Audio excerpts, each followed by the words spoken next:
Speaker. I call Ria Bond.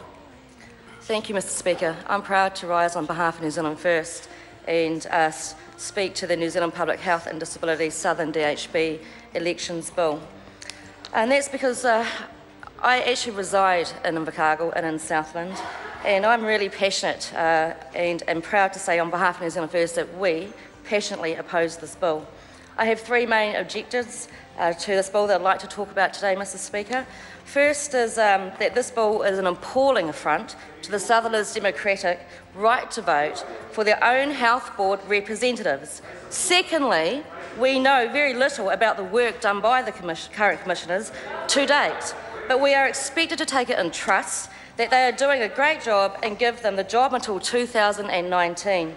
And thirdly, the real culprit for the state of the Southern DHB's fiscal woes is the government's terrible population-based funding and the amalgamation of the Southland and Otago boards. That has been nothing but referred to as a science experiment, and we feel that there's been a hidden agenda that we will see lead services redirected to the Dunedin Hospital and Southland Hospital playing a lesser role. But first, what this bill means for democracy in this country. One of the basic principles in this country is the right to vote. It's how I got my job, it's how the minister got his. In New Zealand First, we respect democracy. Yeah. But this bill is an appalling affront to democracy. The minister wants to play this down as one election. But what this really is another example of this government putting all the power in the hands of small, unelected few because they believe that they know better than anybody else, because they think they know better than Southlanders and Otago residents. That's right. Residents who have been kicked off the waiting list, residents like Dave Savage, who is a victim to the system, and like many other New Zealanders spread across this country, simply kicked off the list. Southlanders are entitled to a right to vote on who should be managing their local healthcare needs. Locals know our regional concerns better. Southerners understand the state of our local DHB.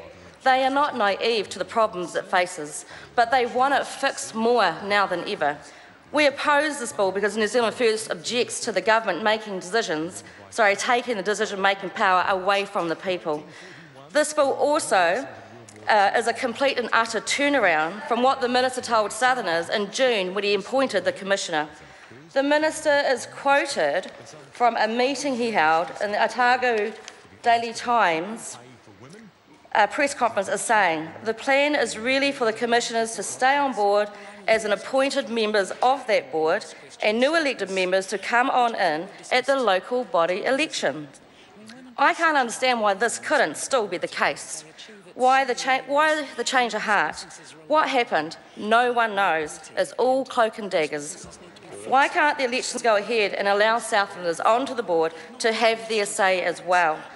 The irony here is this bill strips Southland and Otago residents of the right to hold a referendum on the work of the current commissioners. This from the government who never met a flag referendum that they didn't like. That's right. But when it comes to the vote that actually means something, not just a third-term vanity project, suddenly these elections are a nuisance that interrupt the process. And it's been touted out there that this non-holding of the election will be at a cost saving to the SDHB of $300,000. I asked this minister, are you serious? Maybe the minister knows that Southlanders are totally fed up with how slow and secret these changes have been. Mr Speaker, I'm sure that the government members sitting there across from me have read all the many articles in the uproar opposing this bill. And I'd like to read a little bit from the Southland Times, from what a former board member has actually said. Now, this is what she says. The move has led Southland District Health Board. This move, has left former Southland District Health Board member Kay Carruthers mortified. She said the axing of next year's Southland District Health Board election had taken away the opportunity for Otago and Southland residents to have a voice in their healthcare. The Commissioner's team has achieved little, and its reduction of the deficit after 6 months was peanuts in the grand scheme of things. The government's move to axe elections so a Commissioner can take control signalled the future for other DHBs, she believed. I think it's the beginning of a process that would change the beginning of the DHB structure. Another former Southland District Health Board member, Mr Cook, said, "The government's move showed problems faced by the SAC board were never a quick fix.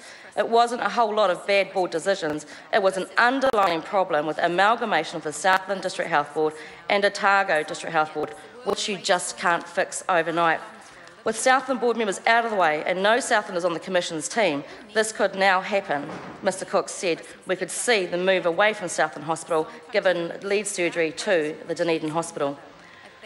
It's also reported in the Otago Daily Times, Southland District Health Board, was there any choice?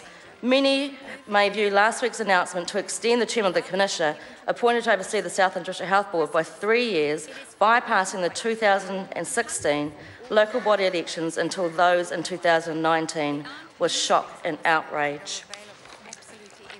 My second point is competency of current commissioners. We are told to trust the government, that the Commissioner and her team are doing a stellar job. Well, if the Commissioner and her team are doing such a wonderful job, why can't they run in the election and stand on their own merits? Maybe because we don't know what material changes the Commissioners have made to achieve the deficit projection of $35.9 million. For all we know, this could be just some creative accounting. We are told the projected deficit was $42 million and now it's $35.9 million, but projections are prone to fluctuations. What has the Commissioner actually achieved in the past 5 months, except rake up a $1,400 a day, which caps her at 3 maximum working days per week? Let's not forget the temp head of finance for the Southland District Health Board, who was being paid more than $10,000 in July and August.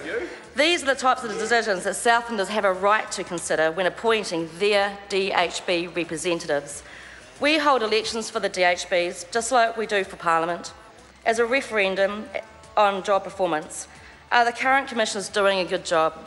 That should be up to the Southland and Otago residents to decide, and Mr Barclay, you wouldn't know. I'm from Southland, and I'm yet to see or hear anything that would warrant giving current Commissioner and her deputies a generous salary for another 3 years without any review. The government's funding of DHBs is the real culprit as to why the DHB and so many others are struggling to stay fiscally sound. If the current system was actually adequately funded, the Southland District Health Board would not be in the mess it is today. In fact, neither would other health boards spread across this country. Maybe that is the vote that we need to be having in this House. How are we going to fund DHBs in this country? The population-based funding formula does not support regional healthcare. Does the Minister have any idea on whether the funding of our DHBs is sufficient or whether DHBs are just not managing their budgets appropriately when New Zealanders are being refused medical treatments for conditions that severely impact their ability to work and live life productively? That's right. It's high time we look at this funding formula. It's high time for a review. Mr Speaker, New Zealand First would also like to know from the Minister what is the deficit for the Northland DHB in the 2015 financial year, because we can't seem to find it.